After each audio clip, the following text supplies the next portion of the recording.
இப்போ ட்ரெண்டிங்கில் இருக்க குழுக்கு ரொட்டி எப்படி செய்யலாங்கிறத பார்க்கலாமா? 1 கப்பு கேப் மாவு எடுத்துருக்கேன், அதை போட்டுக்கிறேன்.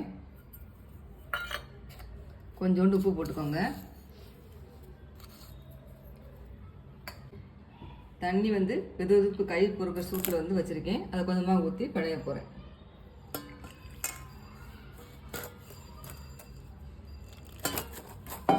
இந்த அளவு நல்லா பிணைஞ்சாச்சு. இப்போ வந்து சின்ன சின்ன பால்ஸ் மாதிரி உருட்டிக்கலாம். இந்த மாதிரி குட்டி குட்டி பால்ஸாக உருட்டி எடுத்துக்கலாம். இப்போ வந்து இட்லி பானையில் வச்சு இது வேக வைக்க போகிறேன். 10 நிமிஷம் நல்லா வந்துருச்சு. இப்போ எடுத்து பார்த்துக்கலாம் எப்படி இருக்குன்ட்டு. சூப்பராக வந்துருச்சு. 1 கிளாஸ் தண்ணி ஊற்றி அதை வெள்ளத்தை சேர்த்துக்கிறேன்.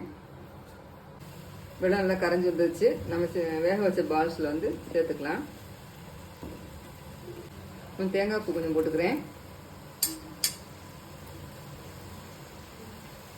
ஏலக்காய் கொஞ்சம் போடணும், போட்டுக்கலாம். ஏலக்காய் போடலை. ஹெல்த்தியான குழுக்கு ரொட்டி ரெடி.